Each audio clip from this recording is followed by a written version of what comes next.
Act positively. Tandaan niyo po, meron tayong mga ginagawa na nakakaapekto sa ating nararamdaman. All of your actions affect your mood, affect your emotion, affect you. Kapag po nadidepress kayo, iwasan niyo mga bagay na ito ha. Wag po kayong iinom ng alak. Pangalawa, wag po kayong kakain ng junk food, ng chichirya, ng mga matataba, ng mga maaalat, ng matatamis.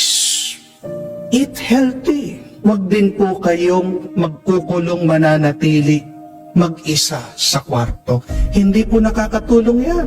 Ang sabi po ng mga psychologists, pag nalulungkot ka, lumabas ka sa kwarto, magbilad ka. Pumunta ka sa araw. Tanggapin mo ang sinag ng araw, ang liwanag ng araw. Nakakatulong po yan para lumabas yung happy hormones. Lumapit ka, pumunta ka doon sa mga masayahin na tao. Do not be alone. Look at what you are doing. Pag negatibo ang iyong ginagawa, negatibo din ang iyong mararamdaman. Maghanap ka ng bagay na makakapagpasaya sa iyo. Basta't huwag mong hahayaan na nakahiga ka lang. Dahil lalong lalala ang iyong nararamdaman, find something positive to do. Kaya nga po ang kasabihan, di ba, kung maalala nyo, if you cannot fly, then run. If you cannot run, then walk. If you cannot walk, then crawl.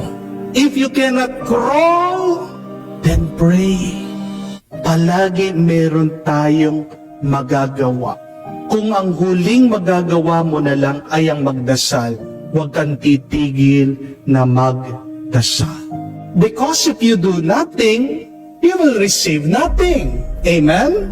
Pero kung may gagawin kang mabuti, at kung gagawin mong pinapagawa ng Diyos, anong matatanggap mo?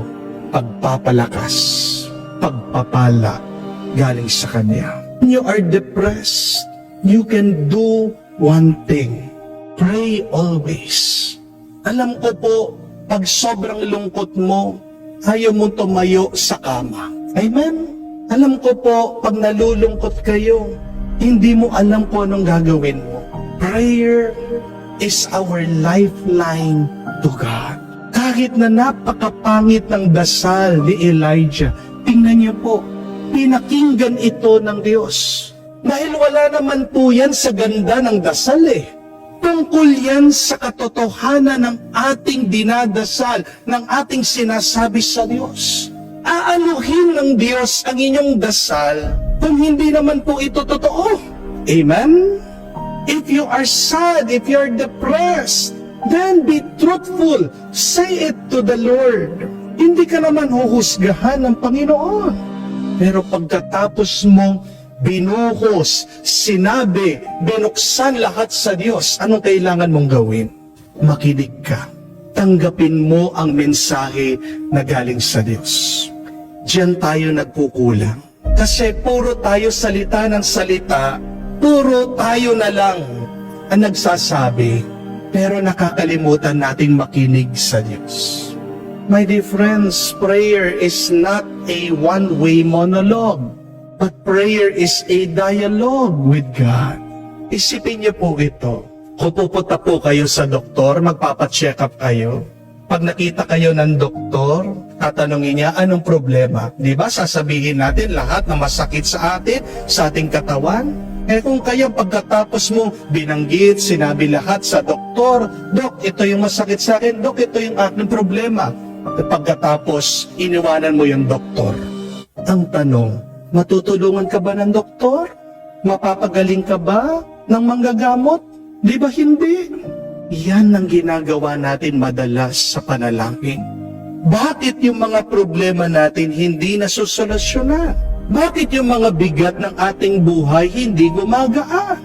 Bakit ang ating mga pagsubok ay hindi nagkakaroon ng kasagutan?